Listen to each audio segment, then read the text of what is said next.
No, for those that don't understand Igbo language, I am trying to greet my friends and my brothers and sisters in my language because I am an Igbo woman, Igbo. And because I am an Igbo woman, I have come to bring a life-changing message for you. My message today will transform your reasoning. My message today will change you as a man, change you as a woman, change you all as Africans. And what is that message for the married women? A very good friend of mine on Facebook who is watching now sent me an inbox message. And what did the message read? She said that this pressure, this DNA pressure on women is not really fair on the side of the woman. That look at how men are gathered, supporting the notion that women should go for DNA tests. That if the women dish to the men what they do to them, most men will fall into depression and die of heart attack. That women are suffering in their marriages. That a man will marry a wife and leave her in Nigeria and stay in abroad for many years. That a woman will stay in her husband's house like maybe she's a slave. That the kind of treatment that women pass through in marriage, men are not even supposed to open their mouth to say anything about DNA. That most of these men compel their wives to do what they do. In other words, my sister is trying to say that the women are trying to play the revenge card. You cheat on me, I cheat on you back. That most men have baby mamas outside. They have children outside, even in their marriage, and their wives doesn't know about it.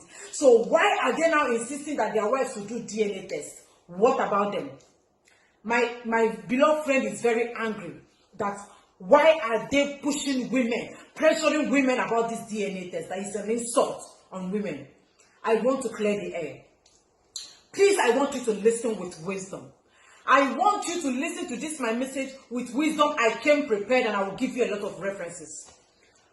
Women, a man and a woman does not do competition in cheating. There is no room for competition in marriage. You cheat me, I cheat you back. Who is going to suffer it? You are doing it at your own peril. You are doing it at your own detriment. That your husband cheats is not an avenue for you to go and bring in another man's child in your husband's house. Women, do you know that your husband could go outside and bring in a woman and tell you he wants to marry a second wife? You don't have a say about it. It's either you stay or you pack and go. Now, I have said this thing several times. Women, if your marriages or the marriage you are presently in is not giving you butter like you wanted, pack your bag and go. If your sanity is at stake in your marriage, you are going mad already. You cannot contain it any longer. Pack and go. But when you stay in a man's house, claiming that you want to play the revenge card, you want to play the revenge game, as far as that he is cheating, he is going out, he has other children, you will also go and get pregnant outside. It is not obtainable in Africa. There is no place of that. A man and a woman is not in competition. You must understand that the man is the owner of that house. And maybe after this video, you will understand that women are tenants in their husband's house, because a man could wake up tomorrow and kick you out of the house. Do you have anything to do or say about it? Of course not. Don't call this one slavery. That is what it entails to be an African woman and an African man. Do you know that it is almost impossible for a man to stay with just one woman? A woman can stay for 40 years, 45 years of her life without a man. But a man cannot stay 1 year, 2 years, 3 years, 4 years, 5 years without a woman. I want you to understand that the way a man and a woman is wired is different. It started from creation. We are not the one that started it. That's why I said I'm going to give you references. You must know that the way they wire and socket a woman, a man, is not the way they wire man. The systems are not the same. The system of a man and a woman are both the same thing. Don't compare yourself to your husband. That is why I said a man can marry as many wives as he can. Traditionally, every African man is supposed to live with more than one wife. Every man is supposed to marry 2 wives. to reduce the population of women. Every man is supposed to live with one wife, if not because of the hardship of the land and the Western colonization. Every man is supposed to be living with 2, 3, or 4 wives once he can take care of them. Let me also give you another reference, a reference. Do you know that most of our big pastors, most of you that go to church, our big pastors, most of them, even the smaller pastors, sleep with their choristers. They fear God, they worship God, they do the things of God. But have you asked, why do they now sleep with their choristers when they have wives? Why are they sleeping with the ushers when they have wives? Why are they sleeping with their church members? Why are the pastors sleeping with your wives when they also have their wives at home? Meaning that a man is wired not to just stay with just one woman. Any man that tells you that he is only having one woman, ever since he's a human being up to now, the man is a chronic liar. The man is a liar. It is not true.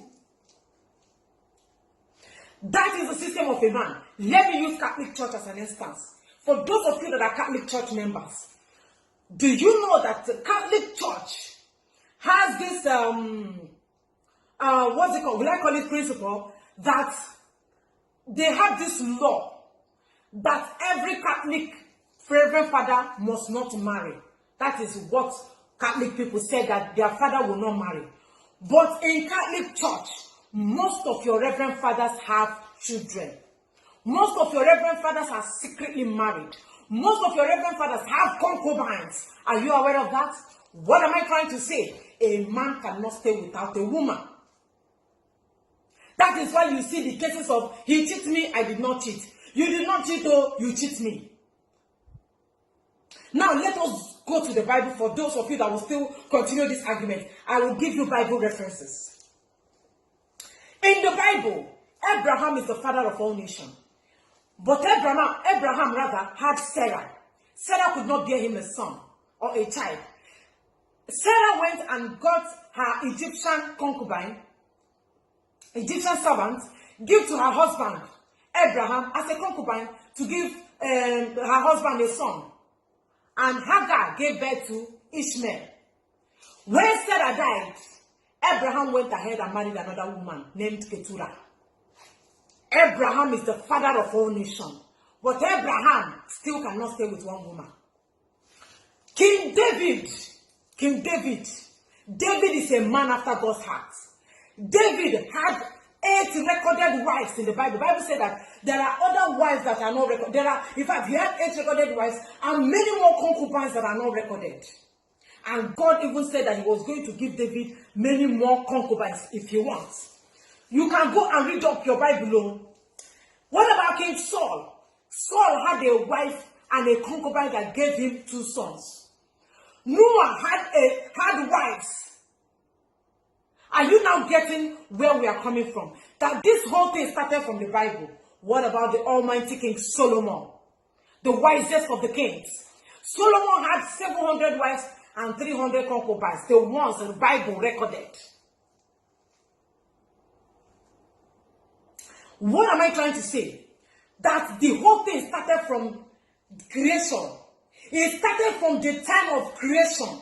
That a man might likely not stay with just one woman. A man might likely not be able to stay with one woman. So before you blame your husband, you must know that Abraham did not live with one woman. That Noah built the ark of God, did not live with one woman. That King Saul did not live with one woman. That King David, the man after God's heart, did not live with one woman. And many more. Time will not permit me to start listing them one after the other. Western colonization is the problem we are currently facing. They came and brought their own religion. The Western colonization gave us, we have a way we worship God. But they came and brought their own religion. We now forgot the old time religion. We forgot the way we worship our God. They came and brought us education. Is it favoring us? It's not. They came and gave us their own system of marriage. That is why we are wearing wedding gown to do marriage.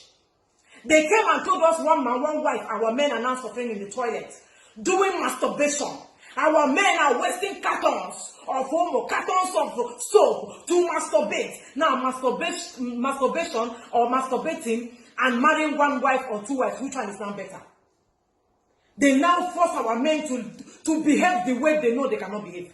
They are pushing our men to act the way they know will not be comfortable for them.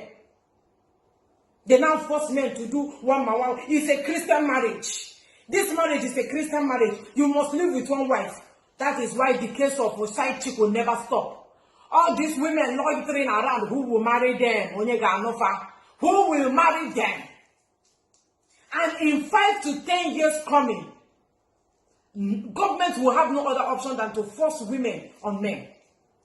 So that is why I am saying you should not compare. Do not do that comparison that your husband cheats, you will cheat. Normally, every man should be living with 3 wives. This week, this woman will sleep with this man. Cook for him.